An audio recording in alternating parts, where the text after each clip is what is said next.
At the EEOC where I work, here we are 45 plus years after the enactment of the 1964 Civil Rights Act. And, here we are in a time where we elected an African-American president. Some would say that issues of racism, civil rights violations have gone away. And, I gotta tell you that just ain't so.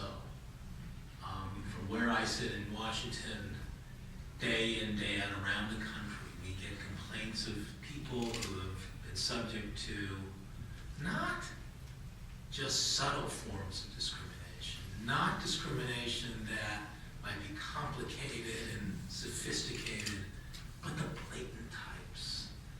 The types where racial epithets are used, the types of behaviors, especially in the sexual harassment contact, that will curl your hair because they are so bad. We have day in and day out, far too often get reports of nooses being put in lockers of African American folks. Sort of the ultimate sign of intimidation going back to the days of slavery and lynching. That still goes on in this country in 2010, even with an African American president. That calls in my mind for the need to have strong and vigorous civil rights enforcement. It goes too to the fact that for Asian Americans, people complain seemingly less. Back in 2005, we worked with the Gallup organization to conduct a poll. And we asked people, have you ever been discriminated against? Have you ever been treated unfairly? And the largest group responding to that were Asian Americans. Now, coming to us, people actually filing formal complaints. The numbers of Asian Americans filing formal complaints is very, very small.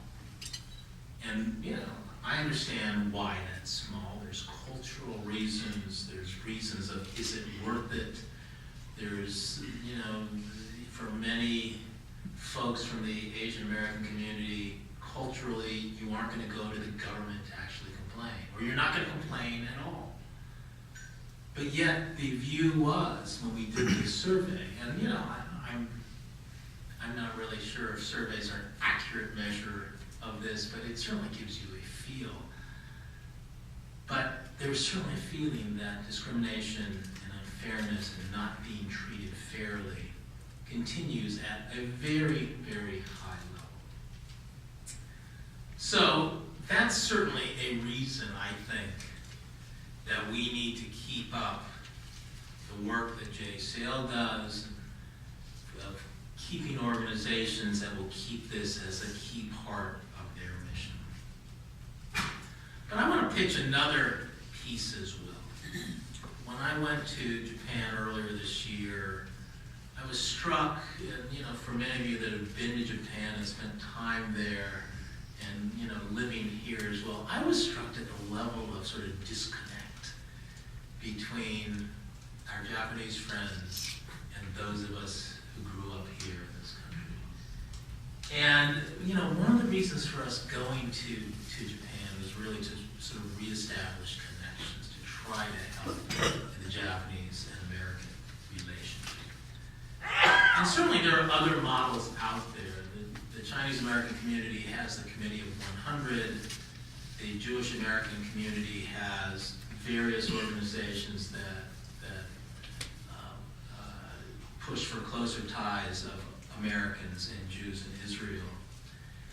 Perhaps this is a model for us of trying to engage the cultural heritage that we share with our Japanese forebears. That we can partake of these cultural connections that can be made. Just by chance that my family, that we scheduled our own vacation in Japan this year over spring break. I have two kids, 12 and 9, two boys, and they truly enjoy going over there. One, because you can eat ramen almost in every meal. And my 9-year-old made it a point of trying to do it at every meal. My wife and my 12-year-old really weren't a fan of having it at every meal. Ben was insistent, and we almost made it. We almost made it. But there were connections on all sorts of levels, and we had one, certainly I felt this as I moved to the East Coast, of being able to go somewhere where, I could blend in as long as I did not speak, which was, on a certain level, I remember the first time this happened, very liberating, because you could really go and be totally anonymous, as long as you did not try to have a conversation, or you didn't. I remember once being in a restaurant and grunting my order and being served, and the guy behind the counter was actually very friendly, but he wanted to have a conversation. So I had to fess up and tell him in my own broken and crude Japanese that I really can't speak. I'm sorry, will not work. But that, I think, certainly may be a part of our future. And I know that the legacy that camps and the internment left, for many people, myself included, have really pushed us away from exploring our cultural roots in many situations.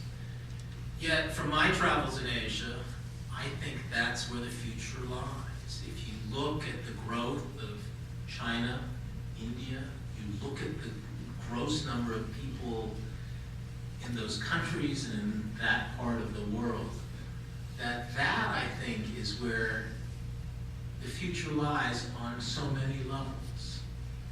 And for the Japanese, for Japanese Americans, I think that's, the Japanese will continue to be a player in Asia. For Japanese Americans, the question is, how do you have a role in playing in that arena? Do you have a role as a bridge? Do we have a role as people, for most of us who grew up in this country, who understand America as well as any Americans? What sort of role can we have? What sort of role can we play? How can we help further that dialogue, that understanding? And that, in fact, is my view.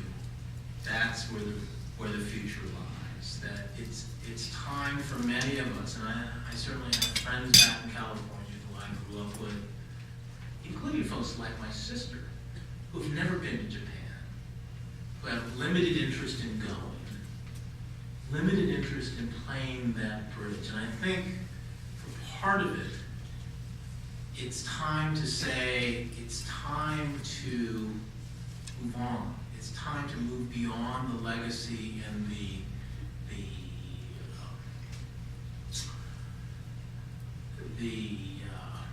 results of the war, the stigma that still may be there in some form or fashion from the war. And it's time to stand up as members of the global community to join and to really partake. And as we try to instill in our children and their children a piece of our legacy, of the Japanese American legacy, how do you pull that together? How do you pull that in? How do you make sure that my kids, when they get married and they start having children, how do you make sure that they can take this piece of their background and share it with their kids? I think that's something, as we move forward, I think the young people in the JACL are doing a good job at trying to move that along, trying to get young people excited. That's the future, and I'm delighted people are doing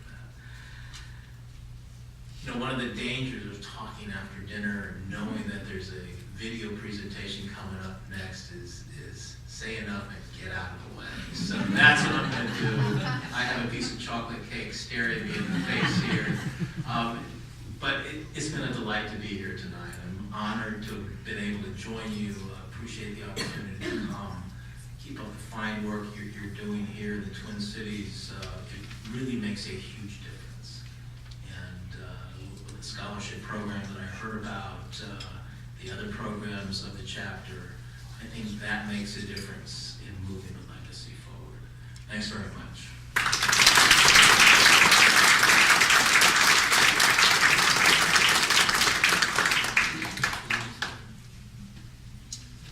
Thank you, Mr. Ishimaru. That was really enjoyed your words, and it was great insight. Certainly hearing a little bit about your history and experience, and certainly what you see today in Washington too. So, next I would also like to introduce Steve.